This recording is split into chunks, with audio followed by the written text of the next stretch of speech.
And we are live, ladies and gentlemen. Welcome to the House of the Dragon stream. Welcome, fellow Targaryens. Today, I'm really excited because I am streaming a review of this because I just finished watching the episode.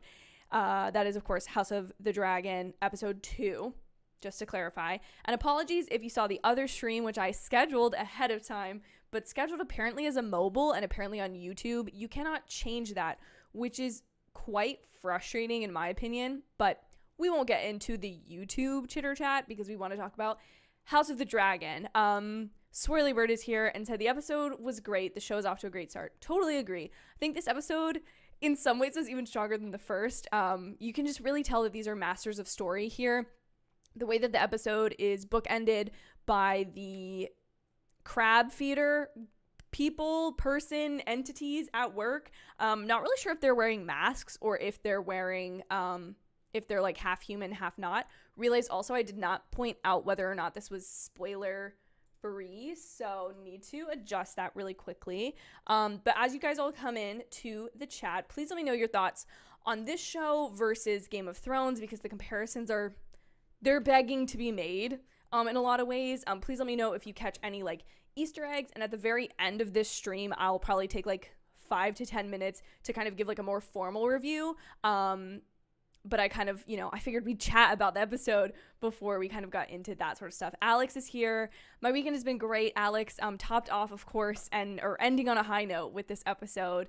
Episode really was strong. Again, I said this in my review of last week, which was like a video review. I love Daemon. I love him so much. He's such a mess, but he kind of has a little bit of like, you have a little bit of empathy for him of being the second son. And I think the thing I love the most is like Game of Thrones, if anything, taught us and trained us to not be concerned with like our allegiance to a character being tied to whether or not they were like a legitimate child of their house, aka Jon Snow is who I'm talking about. And so Daemon, I'm like, the fact that he's kind of, the second son or whatever, and now he's like taken over Dragonstone. I love him. But I also love Rhaenyra. Like, those are my two, sorry, I hit the mic. Those are my two favorite characters. And so I think they're doing that for well, I can't speak for everyone. Other people might not really like Daemon at all. They might just really be here for Rhaenyra. But I feel like they're the two characters that I care the most about, which really has me invested because it's kind of like the antagonist and the protagonist sort of thing. Jason, be warned, there are some spoilers. I don't know that anything super major happened in this episode, but there were a couple like moments where I was like, but sometimes I do that just for the drama, like to be dramatic about it. But so Jason, just be warned that there might be some spoilers. So I appreciate the support, but do not feel the need to stick around because I don't want to ruin the show for you. Alex asks you, I think that the episode is better than the pilot episode. The pilot episode had a lot to do because it had to reintroduce us to the world of Game of Thrones, introduce us to a lot of different characters. And the first episode had a lot more, let's say, story beats, whereas this episode really gets into the political intrigue, which is something I realized after reading the Folk of the Air / the Cruel Prince trilogy. I really realized that political intrigue is what I love so much about the original Game of Thrones, like allegiances and forces of power, and like whether people are making choices because of emotions or because it's actually smart for their kingdom, which King Viserys this episode made some choices that I don't think were the best for the realm / for him. Now, as an outsider, do I think his choice of the woman to marry was more settling to me? Yes. Although last episode I was very unsettled about them getting together. I now I'm going around spoilers because I don't want to. Yes, Jason, it is on HBO, just like Game of Thrones. It is on HBO. So, totally understand that. But I think this episode, the pilot episode got you invested in the characters in the show. This episode kind of taught us what the show is going to be like, what episode to episode, week to week will be like.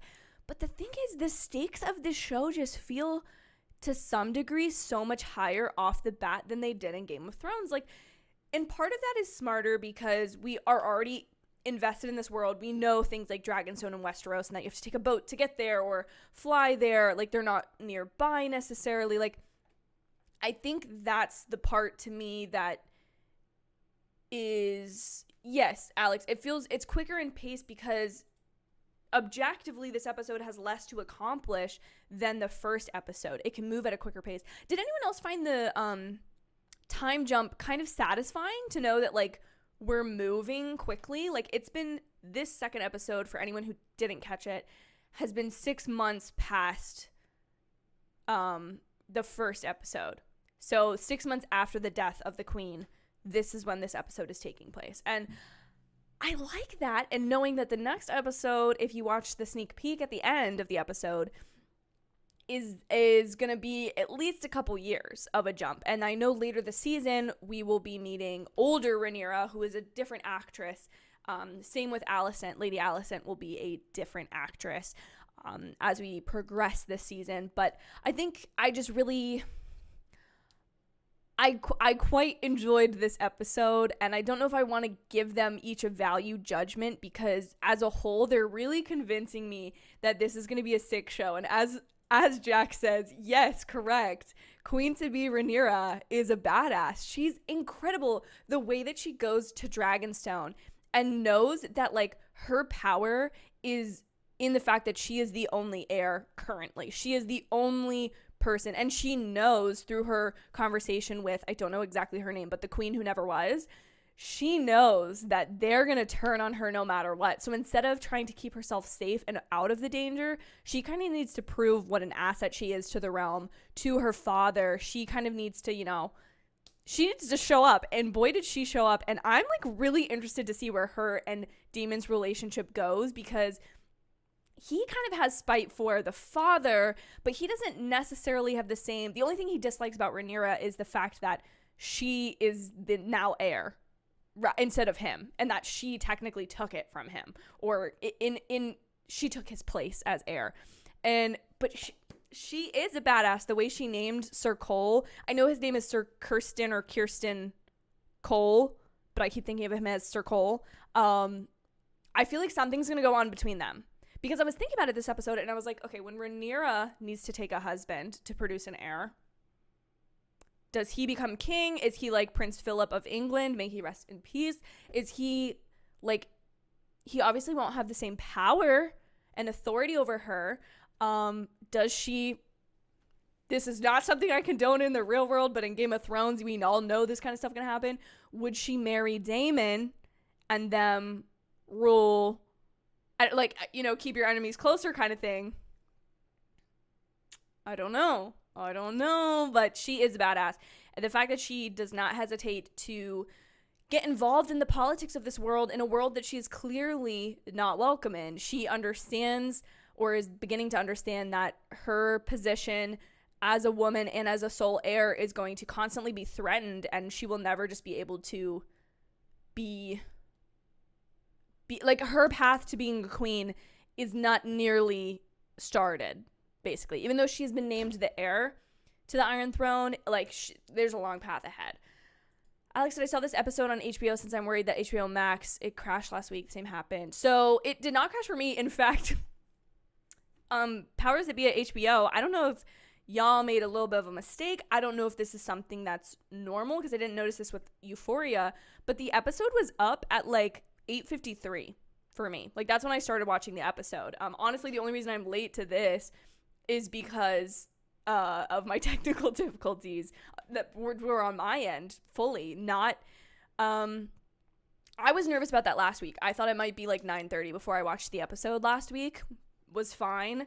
I think the Mayor of Easttown caused a lot of problems for HBO. So did the first episode of Euphoria season 2. I feel like they've somewhat got it broken down, but, like, I don't have HBO. I have HBO Max, so, like, that's the only way I'm watching this episode. So, you know, it's in their best interest to make it work, and I do really want to applaud HBO for making their originals available to people who subscribe to HBO Max, because they're really making it that, like, pay for one of their services, not... You honestly get more if you're paying for HBO Max now that I think about it versus HBO, because on HBO you can't watch the Max originals. Those don't air there on HBO Max. So anyways, sorry, that's a little industry talk for you, but yes, I think there definitely will be a time jump in almost every episode. I feel like that will slow towards the end of the season / jump from season to season. I assume with season 2 we won't get necessarily the same time jumps. I just know that they're trying to, like, things like grieving over the queen or the birth of a new heir, which we have coming next episode. Those are things that, like, they're important to the story, so we gotta keep it moving. Do we think Daemon will have an heir by soon? Because the time jump for next week's episode is gonna be quite a jump, you know? I also really like Daemon's mistress, we'll call her, because, you know, the way she's, her, like, official title in the show kind of thing. I'm not gonna say that here, but his mistress, I love her. I think she is, like, she's a fascinating character, okay? She's there for protection, for loyalty to him, but she doesn't want to have children. She doesn't want to risk that. So fascinating, so interesting. You think Daemon will end the season with an heir? I could see that. I feel like he's got to have a child at some point that can then threaten either the birth of, what did they call him? Aegon, I think, is the new heir to be born next week's episode. Sorry to spoil anything for anybody. But I think he has to. I'm just so fascinated because we're really dealing with people trying to get to the throne who are within the Targaryen household, or people making alliances with the Targaryen household. And I love that Lord Corlys and Daemon are kind of forming this allegiance. And that Daemon has this, like, the reason I love Daemon, okay? The reason I love him is he is so, his hatred is so volatile towards his brother. But he has not forgotten that blood tie. The reason that he should be heir, because, like, he corrects Lord Corlys and says, no one shall speak of my brother except for me, that way. So, like, and again, it just feeds, like, he's a man after power. Like, in any way that he can get it, he's after power. The whole episode pretty much was formulated around him bluffing just to, like, see, although my man's has the crown scrambling, and it really is, as Jack said, it really is only because of Rhaenyra. She is the one that will restore honor to the Targaryen line, because we know it continues for a while before the Mad King after this, right? Someone's got to bring it back to what it needs to be.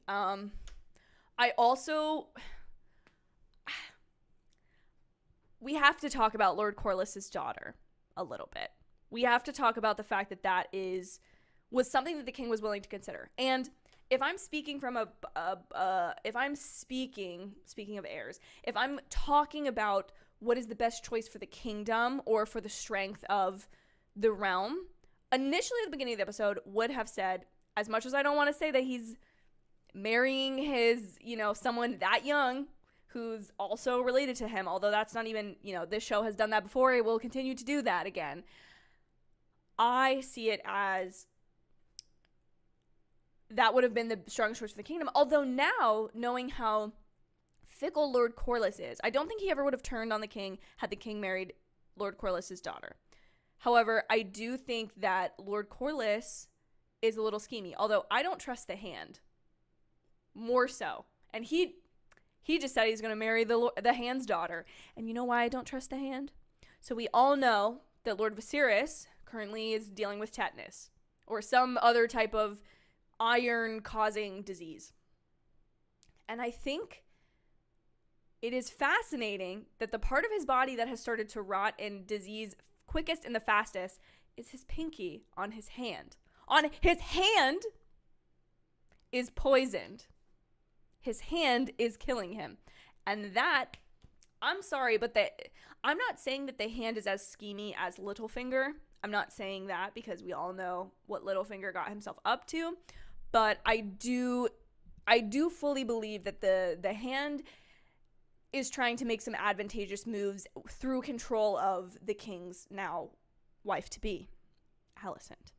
And I do like Alicent a lot. And I do think there was some interesting progression in this story. And I think it's interesting how this show plays up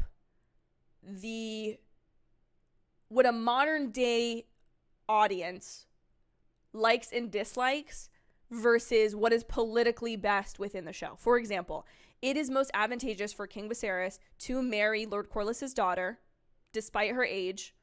That is more advantageous for his allegiances, and is the thing that Rhaenyra probably would support the most versus her now best friend and handmaiden becoming queen, which is something when I typed in like hashtags for this stream, a bunch of like plot leaks came out. So I don't know if anybody else knew that she was going to become the queen. But I definitely did not. And I've been paying attention a lot to the behind the scenes stuff behind the show, and I did not pick up on that. So that's fascinating. But I think what's interesting is like, we're repulsed by the idea that he would marry Lord Corlys's daughter, right? But that makes the most sense to the show, yet we also kind of like Alicent. And even though last week I was repulsed by the fact that the hand said, you should go seek out the king in his chambers, I was like, no, this is weird. I don't like this. But then they have this like intellectual relationship, this love of history that they share. And she, replaces his dragon. She fixes the broken dragon and gives it back to him, which is definitely like a sign of like them having a connection or a relationship.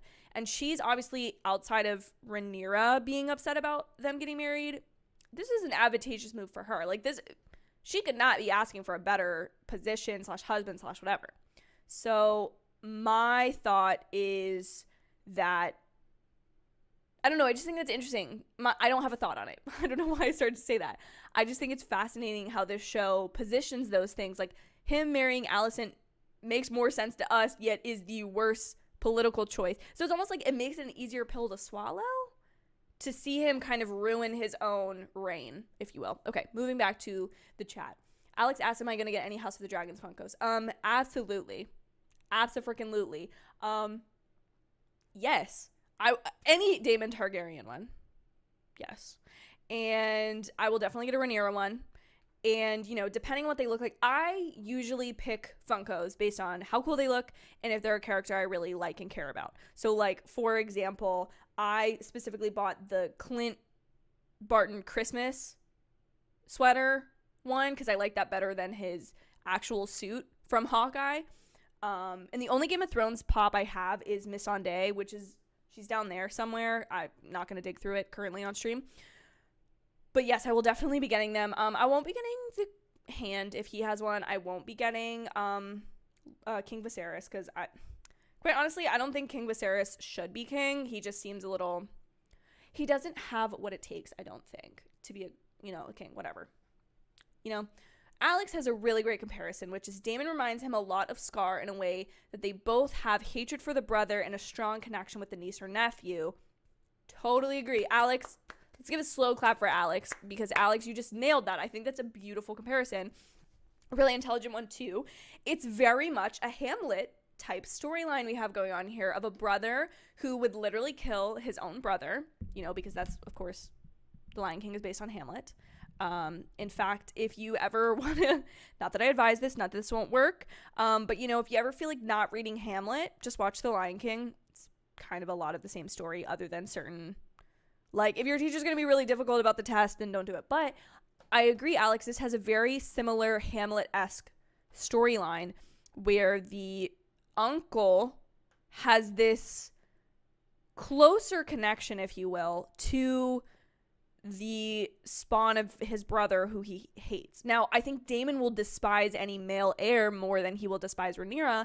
And here's my thought. So Rhaenyra is not the type, at least I don't think yet, that would be willing to kill her own brother or half-brother to save herself to be the heir. Obviously, she does not want to be replaced as heir, and obviously she is bold and a badass, as Jack said. Like, she's willing to push boundaries of her father, but will she break any sort of a moral code? The one thing I really hope with this series is that Rhaenyra does not have a Daenerys arc. I just think that would be repetitive and, in my opinion, lazy of the writers.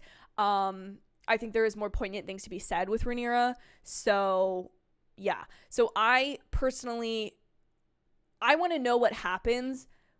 Daemon and Rhaenyra, in my opinion, are going to, at some point in some season of the show, have to strike an alliance because both of them want the same thing. They want to be heir, and they want whoever potentially the actual heir is to not be. The only advantage is that Rhaenyra has,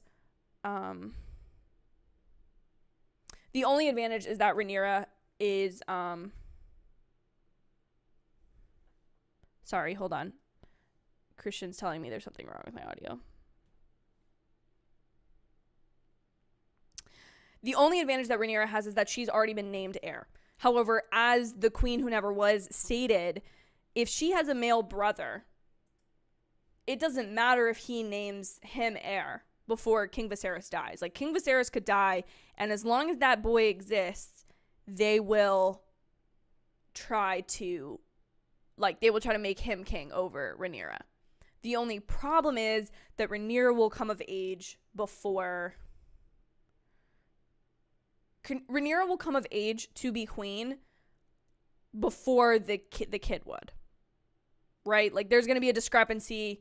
So, I don't know. I'm just so fascinated how it's all going to play out. I'm so interested. Alex, you're definitely right. I think by the end of the season, someone's going to die. I think it will be King Viserys.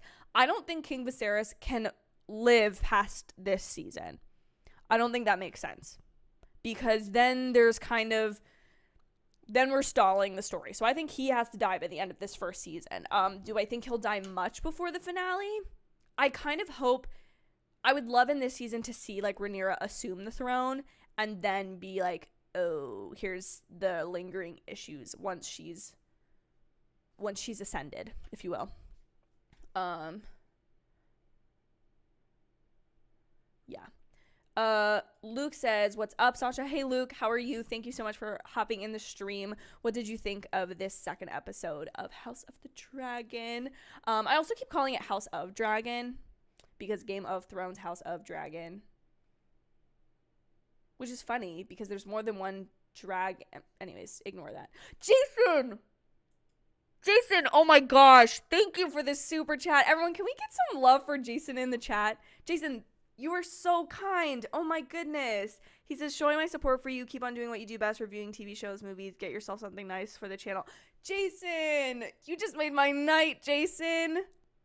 Oh my gosh, Jason, thank you so much. Guys, Jason is such a great supporter of this community of film on YouTube. Like, Jason, as much as any of us creators, you are such a staple of this community. And, like, it just means so much that you pop into these chats for shows that you don't even watch, that you're not even currently watching. Like, thank you so much, Jason. I cannot tell you how much I appreciate this. Like, slow cap, all the love for you, Jason. You're incredible. Gosh, thank you so much. That's amazing. Oh my goodness. Here I am talking about dragons and heirs and eggs and stuff, and Jason's here just being the absolute legend that he is. So everyone, give some love for Jason in the chat. Jeez, Jason, do you have any questions? Do you have any, like, I know you haven't started watching this show, but, oh, Jason, you're such a king. You're such a king amongst all the rest of us. I so appreciate you. This is amazing. Gosh, I can't, like, express to you, Jason, and to all of the rest of you what it means to make content that other people watch consistently, and, like, then, like, just you watching or being in a chat means so much to me, and I know my fellow creators, yet, like, you continue to show this above and beyond support for all of us, and it's so appreciated. Like, whenever I see somebody else that you follow, Jason, like, we all talk about you and how great you are and how much, like, you just make us feel so validated for what we're doing. So thank you, and thank you to all of you. This is not just because of a super chat, although Jason is so generous, so insanely generous, but all of you who just watch these videos or these live streams, truly, like, it makes it's so nice, because, like, I would sit here and talk to a camera, and every time I film a video, I do sit here and talk to a camera without anybody knowing about it for a couple days or a couple hours, depending on what it is. But geez, like, you guys just make it so fun to do this kind of stuff. And Jason, Oh, my man, thank you so, so much. Geez, like Jason, tell me what your favorite movie is so I can like review it at some point, because gosh, like your favorite TV show, Jason, like, oh my gosh, guys. I can't. Jason, 50. I am at a loss for words. Oh my gosh. Yes. Alex is right. Clap for Jason. He is so supportive and totally a legend. Oh. Yes, Jason. All you and Chris, we all talk about you and how generous you are and how much we truly appreciate you being a part of our community. Okay, Jason, I don't even like Titanic, and I will watch it for you, my man. I will rewatch it, and I actually have a little bit of a series idea coming up in my head that I'm not going to say anything about now because I'm excited about it, and I kind of want to make it and create it outside of the realm of anyone knowing about it or judging it. But anyways, there's an opportunity there, so I might use it. So thank you, Jason. Thank you. And the X-Files. I've actually never watched the X-Files, but I feel like it's a show I would really enjoy because of the world building and the quality of it and the fact that it's so hyped. I feel like I will watch it. So Jason, I am bear witness, I am writing down these on my to rewatch and to watch for the first time lists. And X-Files. Okay. Everyone, Jason's recommendations. So those will be in there. Jason, thank you. Seriously. I never want to move past these type things because it's a level of generosity I never could have imagined. And you're so kind. I am not going to get emotional or anything else, but Jason, sincerely, thank you so much. Danny says, hey, Sasha, don't watch House of the Dragon, but I wanted to stop by and say hi. Danny, welcome to the House of the Dragon stream. I guess I'll talk a little bit for a second about why I wanted to do a stream for this episode. Last week, it was a little difficult for me to get, the episode out,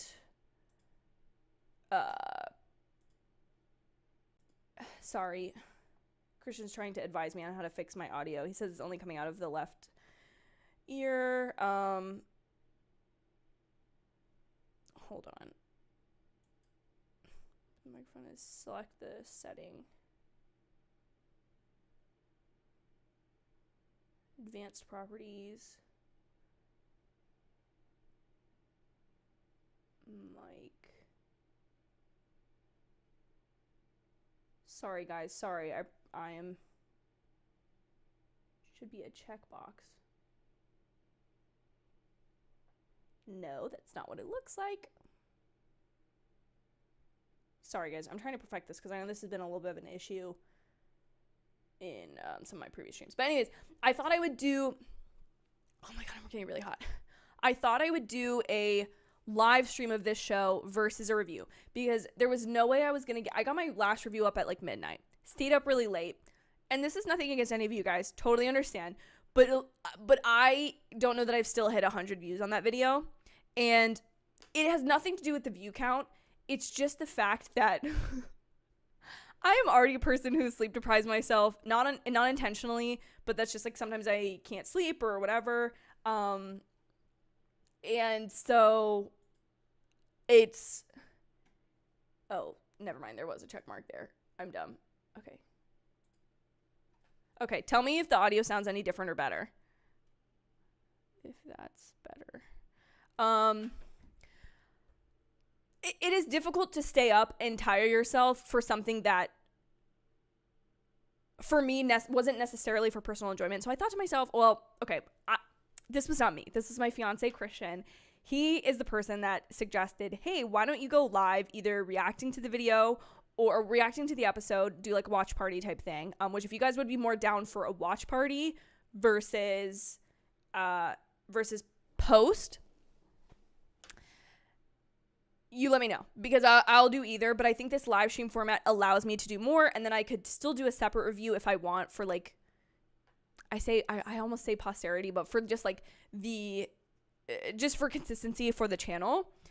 But I feel like it's just difficult to film a video and then edit it and then get it up. And the only series that like shocked me that I could get it up so late was American Crime Story Impeachment, but that was because it re-aired on the West Coast at a different time than on the East Coast. And therefore, people would be tuning in to watch it. And even though it was midnight for me and I was going to bed, it was time for the other people to have seen it. Excuse me, time for people on the West Coast to have seen it. Whereas this show, obviously, we're all spread across the country. And with HBO Max, we're all seeing it at the same time. So that's that. That's why I decided to do this little live stream. That's why this is different than what I did last week. If you guys don't like it, if you want a true review, I can still do that. I can still do that within the format of this. But if you would prefer a reaction, the only reason I don't want to do a reaction is, one, when I did watch parties for Hawkeye, I got in, and this was a technical thing, like this was kind of my fault, but I had the volume turned up to a certain extent where the microphone was picking it up. So that's probably just, like, I could change that. But, what am I trying to say? It would kind of sometimes run into copyright issues with that, and or like part of the stream being then cut out to ignore the copyright, whatever it was. I also, Game of Thrones or / House of the Dragon / any HBO show, it's a little sometimes shocking, the content that they show. Not that it's bad, not that I'm shaming anyone. I watch it too, but like there's sometimes things that I don't necessarily want to be reacting to and or risk a microphone picking up.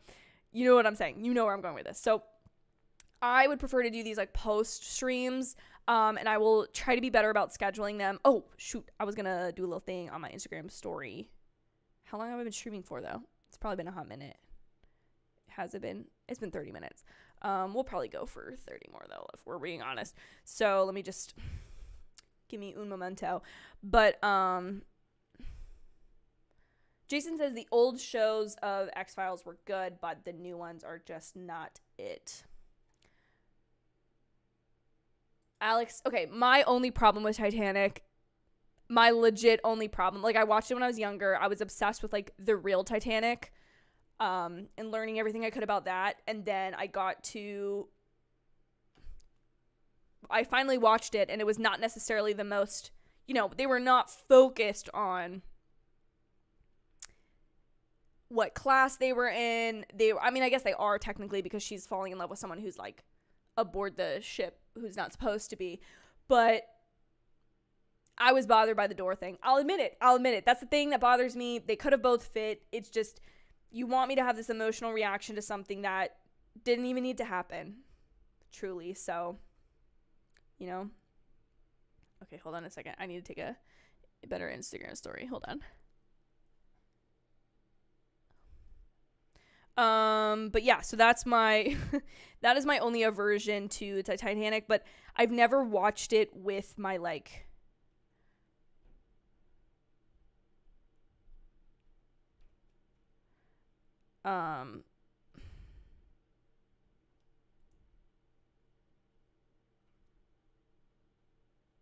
I've never watched it since being a little bit more critical and analytical about film.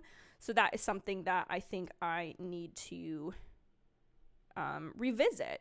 I think it's just, it's due time. Yes, apologies for that. I was being so rude. I was on my phone. We were all hanging out, and I'm just on my phone. Jason's seen it 5 times in theaters and 231 times. 231, Jason! Oh my goodness. Are those 231 times all the way through, or are those just, there are 231 times in your life that you have re-picked up that movie and watched them? Because I have only probably seen La La Land 3 times all the way through. That might even be a stretch. I know I've at least watched it twice all the way through, but maybe 3. But I revisit the epilogue or like the opening sequence so many times a year. Like the middle section / like from the 1/3 to the 2/3, like that middle third part. The middle third of the movie, that's what I'm trying to say. That is the part that I've probably seen the absolute least. Yeah. Twister or Unhinged. Okay, adding those to my list, Jason. I actually would love, tell me if you guys would be interested in this. I'm so getting off House of the Dragon. Would you guys be interested at all in a watching my subscribers' favorite movies video, because that's something that I think would be really fun, and I would love to do, especially with some of you guys who have been with me, been subscribed to this channel for at least a year now, at least, if not more. But oh, Alex, you're so kind. Your channel videos always make my day. I love commenting on film communities videos and love chatting with you guys. Definitely the best community. I do have to say, and I am a little biased because I am a member of this little film community we have on YouTube. I think it is one of the most fun groups of people, and it is so inspiring to see the content that everyone makes. Speaking of, I haven't checked yet if he's, well, I'll check right now. Trevor over at Film Geeks has been reviewing House of the Dragon as well. And he did a review last week, which was a great review. You guys should I'll go watch it after this or now. I mean, I'm not picky. It's a free country. You can do what you please. But Film Geeks is the channel, and it doesn't look like, Trevor didn't do a review, but I know Trevor is super psyched for Rings of Power. So I would go check out his channel if you're at all interested in another person who's at least watching House of the Dragon and potentially reviewing it too.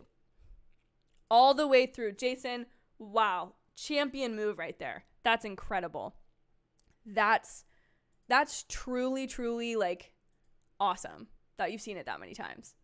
That's amazing. Okay, I think this is a good place not to end the stream. I'm not ending the stream. I'm going to start recording on my end, and just so I can kind of use this video, cut it up, and have like a proper review later. So please leave all of your opinions to what I'm saying in the chat, or just additional thoughts you have on House of the Dragon episode 2, or like where you think it's going. But I'm going to try to film this kind of quickly. It's probably gonna be a shorter review, but I'm just going to try to compile some of my thoughts somewhat intelligently into a little recording. So stick around, watch me. This is my actual process of filming a video. So here we go. Okay. Hey y'all, it is Monday. Well, yesterday was Sunday. When I'm recording this, it's Sunday. So episode 2 of House of the Dragon just released, and oh my gosh, are we just even further and further into the political intrigue and drama of this show, as we expected to be. But boy, this episode had me kind of taken aback at a few points. So let's hop into reviewing it. I didn't like that, guys. I didn't like that. This is also embarrassing knowing you guys are watching because I mess up so much. So this week we've returned to House Targaryen, and we've seen kind of the major issue of the episode being that the king has many enemies across the realm who are kind of closing in. There's the crab feeder. There's the crab feeder, and at the stair step, I'm not following all the different places. I really need to rewatch these episodes, and I didn't watch with captions this week, so my lack of understanding for certain things might be because of that.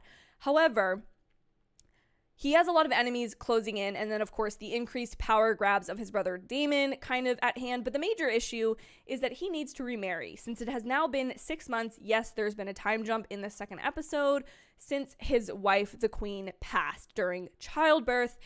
And even though he's named his next heir, he's kind of receiving a lot of pressure to marry new and generate more heirs so that he can kind of protect his familial line.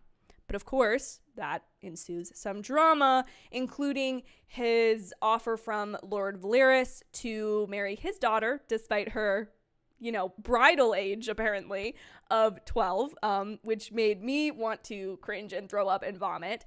But of course, he is still seeing Lady Alicent, who was, encouraged by her father last week to get to know the king and be there for him as he grieved his dying wife. But back to kind of of course, the king, though, is still dealing with his tetanus, which I believe is what he's suffering from, since he keeps cutting himself on the Iron Throne and dealing. But what I think is so interesting is I'm a little distrustful of the Hand, Alicent's father. And what I think is so fascinating is the king, despite us seeing on his back that he's cut himself, last week's episode, he cut his finger on the throne. This week, his finger, it's kind of looking like Dumbledore's finger when he had the ring on him, back in Harry Potter days. But what I think is fascinating is that at the same time that his hand has been poisoned, his king's hand, the Lord of Hightower, seems to be making some power plays, some moves to kind of gain himself more power, to get his daughter kind of in a better position, shall we? So I think that's a little bit of foreshadowing. You know, that's what I went to film school for, in fact, was that analysis that you got right there. So please tell my parents it was worth the money. But please tell my parents it was worth it. But I think that's interesting. So that's kind of the king set aside. Actually, no, that I lied. So the other fascinating part of the king is how this show has set us up as audience, as viewers, which apologies to you guys on stream that I've already said this part, but I think it's good to add to the review. So I'm just going to cut this little talk between us out. I think what is fascinating is that we are kind of aligned with things regarding King Viserys that are kind of disadvantageous to him, his reign, and the crown. For example, it is pointed out by not only his daughter, but every single member of the small council that King Viserys' best match and best bride to be for the future queen is Lord Corlys's daughter. Despite her age, despite all of it, that is his best match because they come from a high family, they have Targaryen blood, and it's just the best power play for him. However, we as an audience, because we are living in a modern age where incest and marrying children is not okay at all. We look upon this with disgust, like cringing, like please do not, King Viserys, please don't do it. However, last week I was appalled that Lord Hightower sent his daughter Alicent and just said, be with the king. However, we see them form a greater connection this episode, and therefore she seems like the lesser of the evils of who he could marry. She's most certainly of an older age. I don't know if she's of age, but she's of an older age. And I just think that's fascinating that the show is like doing that, of like, we see what power play is most advantageous for him, yet we don't want that to happen because it makes us uncomfortable. So I think that's fascinating for this show. Another major focus of the episode was Rhaenyra wanting to have a place in the kingdom and Daemon trying to also steal power. So the two of them, I feel like, are on this like parallel trajectory, which to me, my theory is that at some point they have to form an alliance against any future heirs that King Viserys might have, which if you saw the sneak peek, you might know about. I won't spoil it here. But I think they are kind of on these parallel paths, and they're going to have to form an allegiance at some point because otherwise neither of them will be on the Iron Throne at the end of this show, however long it might be. But I truly and honestly love Daemon still. Sorry. I love him. Love him. The little heart that all the people do on TikTok. Yep. That's me and Daemon. I love him. What a power play to steal the dragon egg that would have belonged to the king who never was, or like the king for a day, the baby Balon. Love him. Love the dynamics. I think just the fascinating thing is his loyalty to family while also wanting to like get rid of that family so he can be king. Like, I think it's so fascinating.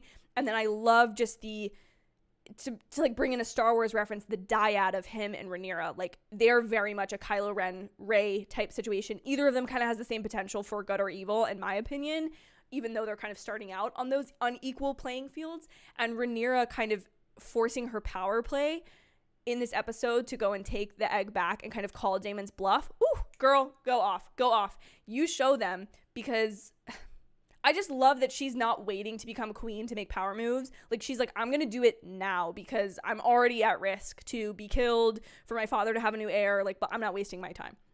I'm trying to think if I had anything. I also really love how this episode is bookended with the crab feeder, who of course is taking over Lord Corlys's ships, kind of just like killing his men and, again, staking power and threatening the rule of King Viserys and his, alliances, his allies. What I think is so great about bookending the episode is we feel the threat getting closer, because by the end of the episode, we get a little bit of a montage of kind of them gaining power, killing more people, doing worse things. And what is so great about that, what is so excellent about that, is it's building tension for us as a viewer to know that this is an increasing threat. Like, this isn't just anymore something that they discuss at the small council. This is an active visual threat for us, and we will see more of them next episode. and I absolutely can't wait for it. So please be sure to leave your thoughts on House of the Dragon episode 2 in the comments down below. Please also be sure to like this video and hit the subscribe button so you don't miss any of my future House of the Dragon content, including live streams the night after an episode airs. So Sunday nights at around 10 p.m. Eastern Standard Time, I will be going live on this channel to discuss the episode with full spoiler thoughts, so please feel free to join me then.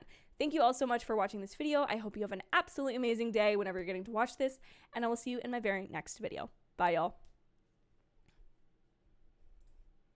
Okay, I don't know how long that was, guys. I don't know if any of you are still here. There's 5 of you still here. God bless you all for staying through that. That is my process of filming a video. I just... sorry, I'm freaking sweating. That's how I film a video. I don't feel like I was even... anyways. We'll just move past that awkwardness. Anyone got theories on the future episodes? Theories? Is there anyone? Okay, I have to ask this because I asked Christian this. Is there any way Rhaenyra goes after the new heir? Is there any way? Does she do it? Does she break that moral standard? Is she going to be like Daenerys and not care who she has to take out to get power? Or is she just willing to do it, is she only willing to threaten people who are really threatening her? Like, is she more of a aggressive ruler than her father is? Because her father seems to be a little... Daemon is correct. He just wants to have feasts and chill out in the Red Keep and not really do anything about anything. Ooh, Swirly Bird. Who do you think is going to die? Major non-king. I think the Hand could die. And here's my reason. What is his name? I should really Google. I keep calling him Lord Hightower. King's Hand, House of the Dragon. Christian also pointed out a really fascinating thing, which is we've only seen good hands in Game of Thrones. Ned Stark was a hand. Targaryen. Tyrion Lannister was Daenerys' hand. Littlefinger was a little schemy, yes. Was not the most moral of men. However, he was a pretty good hand. Like, he wasn't really causing anybody. He was good to the king, we'll put it that way. Sorry, pulling up a Vanity Fair article. Rhaenys Valyrian. See, like, why do we gotta have Rhaenys? Oh, well, they're both Targaryen. She was a Targaryen. Okay. The men of the small council. No. Otto. Literally the most easy name, and I couldn't remember that. Embarrassing for me. Oh, he would have. He would have had Rhaenyra not shown up with her dragon. Which we see how big that other dragon was. Come on, let's talk about that. Like, that dragon was massive. Christian said he thinks that dragon was the one that King Viserys is talking about with Alicent. That there's a dragon that is too big for Westeros. So it can't be, like, it has to belong somewhere else. And they said that Daemon, which of course Daemon would steal the biggest dragon. Like, of course he would.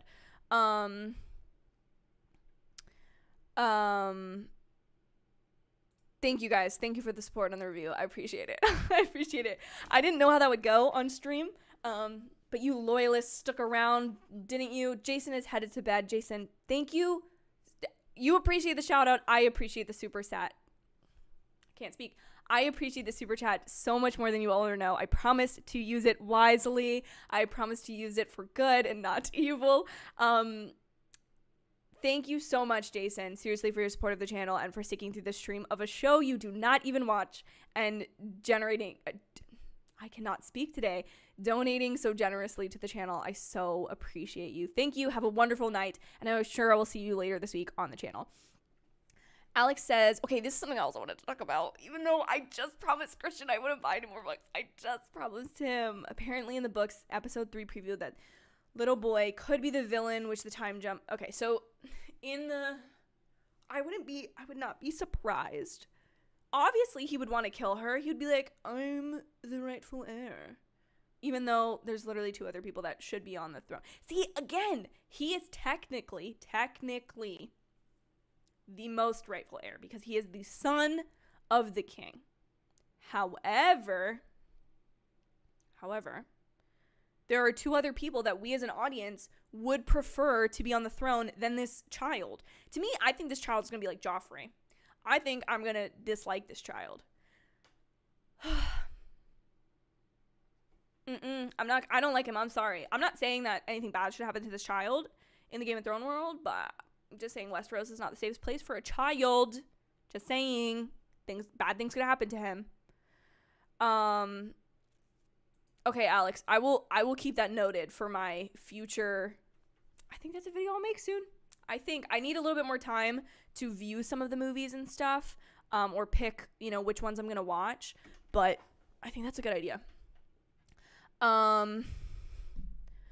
Okay, so back to, I think Otto could die, and the reason I think he could die is, 1, if we get a new king or queen,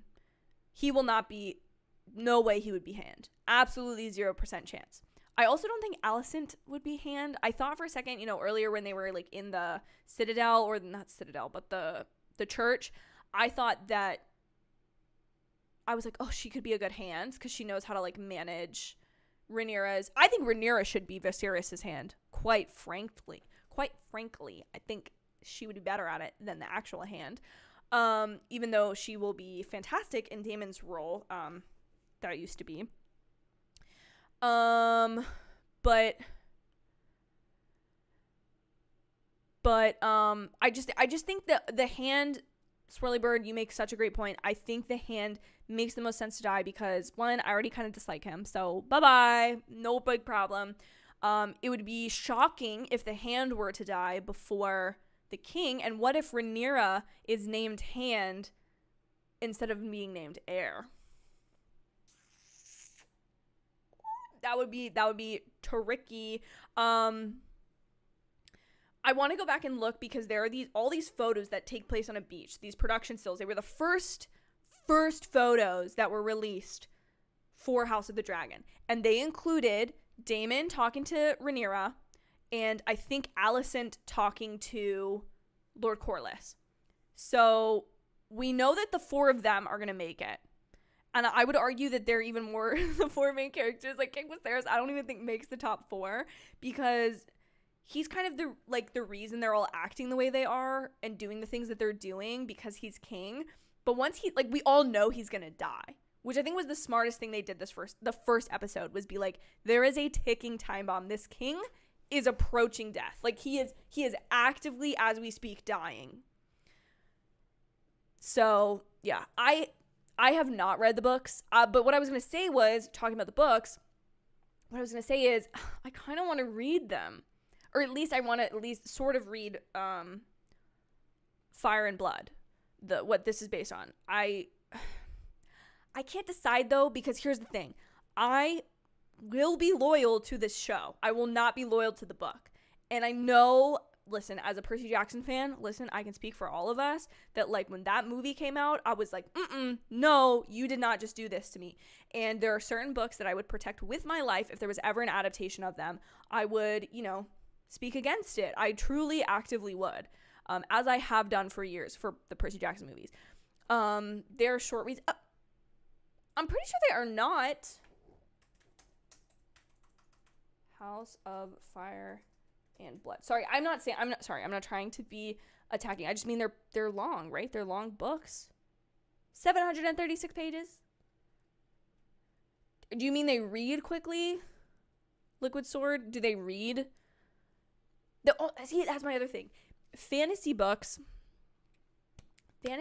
are such a difficult thing because I love fantasy books. Okay, don't get me wrong, but there is a period of time where you're not understanding what is happening. You're just waiting, and then eventually it clicks. If it's a good fantasy writer, which I'm sure George R.R. Martin is, if he has crafted this world. But what I'm saying is do I want to read the book if the show is going to deviate from it? Will that just frustrate me, or will it give me a deeper understanding? Because I don't mind the spoiler aspect of it. I'm not going to go Google what happens in the book to see if it happens in the show. I don't want to do that to myself. If I come across it, no biggie. But I kind of, I have like a huge stack of like to be read, like books I physically own or have been loaned to me that I need to get through. But maybe the problem is if I check that out from the library, there is no way I would finish it in 2 weeks. That would be crazy. It's definitely in the back of my mind though. We'll see. There will be a year between this season and next season, I'm sure. So maybe, 736 pages could really keep you company in that time. Oh, fascinating. This book came out in 2018. The show was finished in 2019, didn't it? I think. Game of Thrones, I mean. The best power play the writers could do is make us love the new heir so we could care about all that's such a good point. Ugh. Do you think they're going to do that? You're right. It is so easy for us to not like him. Like, he's a legitimate child, and I'm like, I want to tell you that you're irrelevant to the story, but he's obviously not. He's obviously a very big part of the story. But I don't, that is, spoiler alert, I'm scared that you might be correct. My loyalties lie this way. Rhaenyra, I actually want to be queen. I think she does become queen. I think we know that from the books. What if they deviate though? I think now I gotta look that up. I'm sorry. I won't say it for you guys unless you want me to.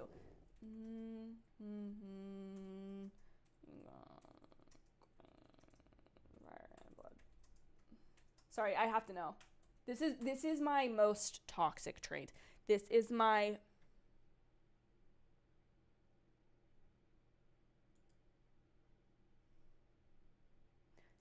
toxic trait. Not being able to have patience and wait. Like, I have to like spoil things for myself sometimes.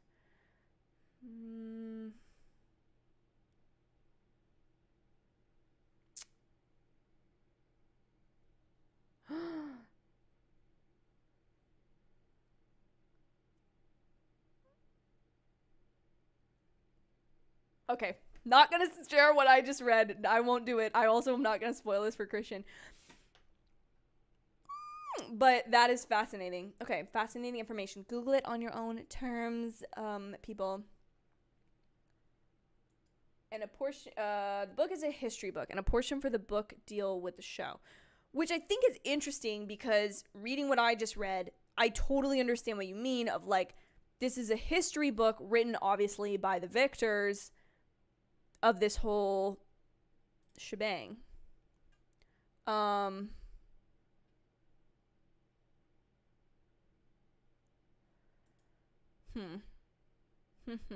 you think, Liquid Sword, having read the book, do you think that they will deviate?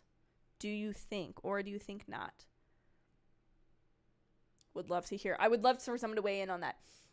I think after 2 episodes in House of Dragons, probably Outbid, Rings of Power, predicted viewership, and probably the most talked about. The advantages to this argument, Alex, I don't know what the predicted viewership of Rings of Power is. I am dreading watching the Lord of the Rings movies. I've never seen them. I know that's like you know how there's just things, I don't know if anybody else feels this way, and I used to feel this about Game of Thrones, and that's why I'm willing to give Lord of the Rings a shot, because imagining my life without Game of Thrones is just, like, it's saddening. It truly is saddening, thinking that I could have never watched this show, or could have never watched Game of Thrones, and then maybe would have watched... Oh, okay, you're saying it's not an accurate account. Oh, fascinating. So the history book... Okay, I'm going to have to read it. Liquid Sword, thank you for coming in this stream, because you alone just convinced me to read this book at something. The show will be an... Okay, so what Liquid Sword is saying, and I'm, again, no spoilers for the book, for Fire and Blood, but that is a history book of the Targaryen line. However, of course, most surviving people can write it, and you can write history to be inaccurate. And so what Liquid Sword is saying is what happens in Fire and Blood is not the actual history of the Targaryen line. So the show will deviate from what the book says because it's going to tell the accurate history of what happened rather than the book. Fascinating. Love that. I'm so in. I'm 1,000% in on this show and reading this book now at some point. Back to the Lord of the Rings and Rings of Power. I just think that the Rings of Power, I think fantasy is really having a second coming. We have Six of Crows, not six. Oh my gosh. We have Shadow and Bone on Netflix, which is of course the whole Grishaverse. The A Court of Thorn and Roses series, for anyone unaware, is being adapted into a series over on Hulu. We have at least one other thing coming down the line. I think future seasons of Wheel of Time should be coming, and we have Rings of Power. The one thing that I think Amazon has lacking compared to House of the Dragon, it is that HBO, as we've already discussed in this stream alone, you can watch through the channel or you can watch through HBO Max, allowing you to have dual viewership opportunities. So people who are not streaming, who have not cord cutted, who have not cut the cord, proper grammar, they have the chance to watch it if they're still paying for HBO. However, Amazon Prime doesn't work that way. So my intrigue is, the other thing is, are they going to release episodes weekly or binge it? Because I think they'll be making a bad mistake if they let it be all dropped at once. That is my opinion. That is the thing with these shows now, right? Is even if you wanted to binge a show, you cannot, you're at a disadvantage if you are competing, you have another close competitor show in the field that is being released weekly and you drop yours all at once. Because I can watch all of Rings of Power between 2 episodes of House of Dragon and completely forget about it before House of Dragon's even done. You know what I'm saying? So that'll be, I'm sure they're doing weekly, or at least they're batching like 1 or 2 episodes at a time and then dropping weekly or something like that. My favorite book of all time is definitely The Great Gatsby. However, I love that book. I've read it multiple times. I love it. I think it's so amazing that he wrote that before I don't know. I think that book is such a beautiful piece of American literature. The way it encompasses everything from the Roaring Twenties to the Great Depression, like that entire span, and like you really see the causation of that period of economic history through this literary story, as well as like, I don't know. I love that book so much. But I really, really, really loved the Seven Husbands of Evelyn Hugo. I think there's something Gatsby-esque to that book that I quite love, as well as I just finished Daisy Jones and the Six, which I also really, really deeply resonated with. Those are both Taylor Jenkins Reid books. Highly recommend her books to anyone interested. They're all sort of this like historical fiction, but I don't like using the historical fiction label for her books because they're so much more than that. She has one coming out Tuesday, so if you guys don't hear from me on Tuesday, because I'm reading that new book. But House of Dragon for sure. I mean, Game of Thrones absolutely owned the Emmys. Game of Thrones. I said Game of Thrones. Game of Thrones owned the Emmys for so many years. And the Emmys is known, in some ways I love it because you really do get a historical sense of which shows are really strong and which are like really historically significant. Specifically in the drama category, shows will win for batches at a time. Like Handmaid's Tale won. And then you really do see, and I will say, I think the Emmy voters they respond quicker to a lack of quality or a dip in quality in seasons, because Handmaid's Tale definitely wasn't like the most honored at drama last season. I think this year my predictions are that Hacks and Ted Lasso will continue to win. The only thing I wonder is if it's been too long since another season of Ted Lasso and there's not a current season airing, which was what it had going for it last year. Was season 2 was the hype for season 2 was there right as the Emmys was airing, so it was on people's minds. But I wonder if they'll drop a trailer before the Emmys. That would be so slick of them. That would be so top notch. But I think drama wise, what's even in the drama category? Emmys drama. But I think you're totally right, Alex. Like, Emmys drama 2022. I definitely think that this series, I mean, and it's so good.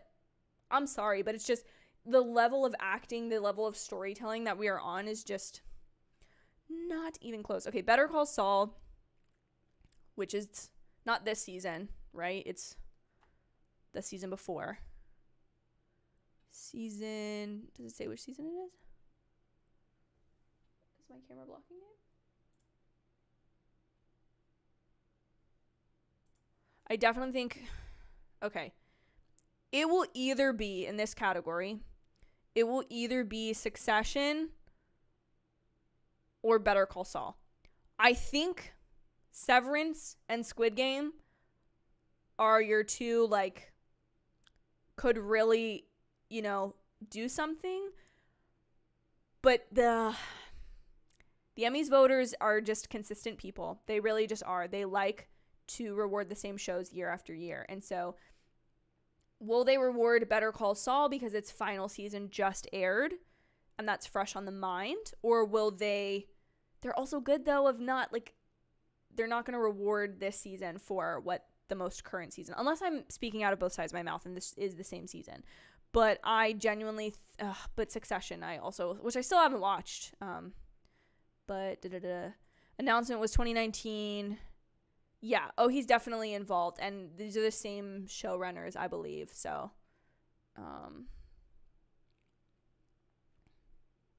yeah, I know. I want to read this book desperately now.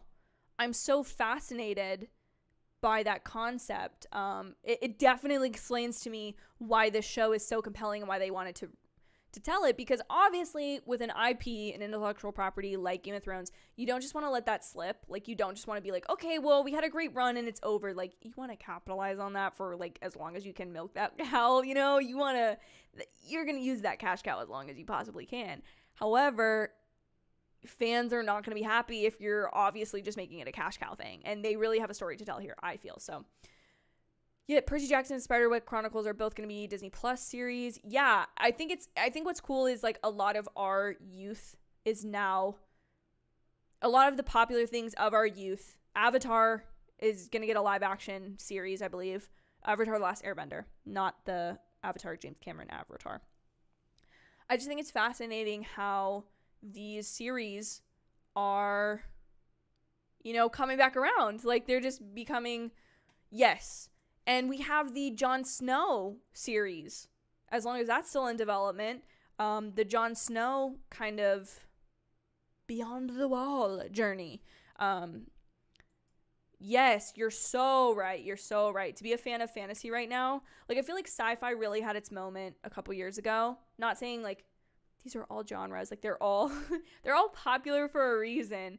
But I feel like fantasy is really being aided by people reading more fantasy books and then caring about that content, you know, because I think it does really translate. Like, if you're reading, unless you're like me and you'll be reading, like, a romance book and then you'll watch, like, a cult documentary, like, you know, but I think it's really complimentary to say, like, oh, if you really loved this book series, you should really watch this TV show, even if you don't want to read that book series. Like, I don't know. And especially with, like you said, like with Sword, with people, with creatives, with writers and people creating these stories, producers who are telling them in such interesting ways, like having the Fire and Blood book be the book, this inaccurate history of the Targaryen line, and then a show that is the accurate history.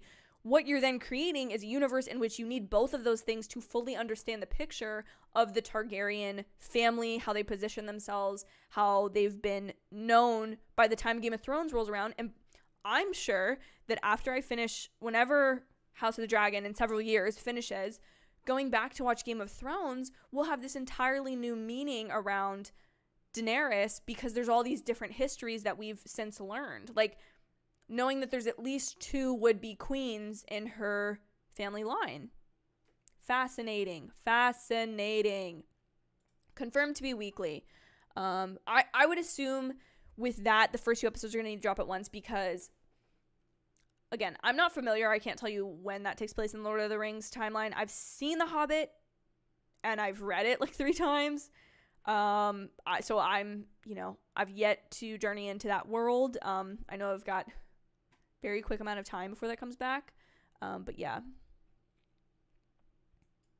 Listen, I'm not judging it. I'm not judging it on viewership or how popular the thing would be. I'm just speaking from my own preference of I currently do not have any relationship to the world of Lord of the Rings. I just at this moment in time I do not.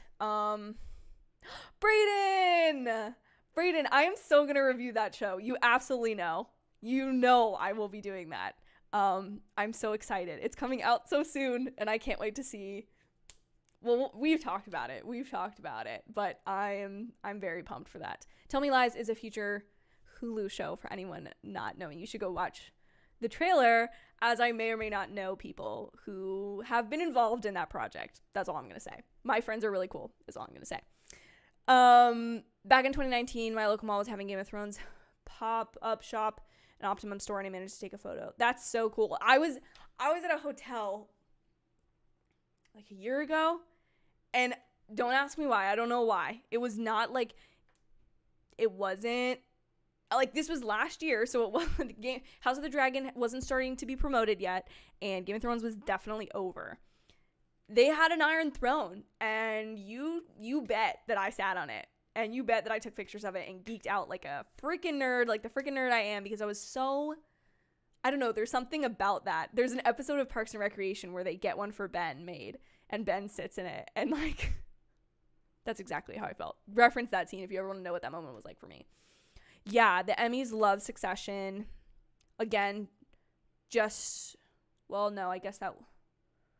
The Emmys have such a confusing window. So this is the most recent season of Succession, but there's future seasons of Succession coming.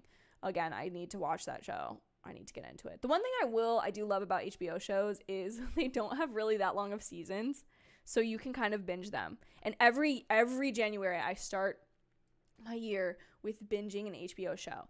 And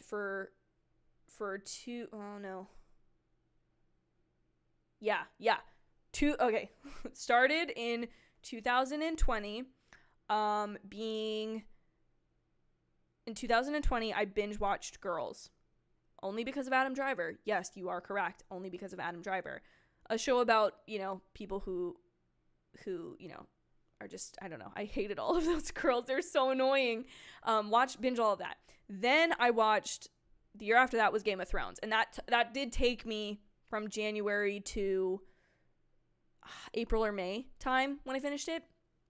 And then this year I binged Sex and the City. And so now I absolutely hysterically laugh whenever I see those Carrie Bradshaw, like New York, like her the way she walks and the intro.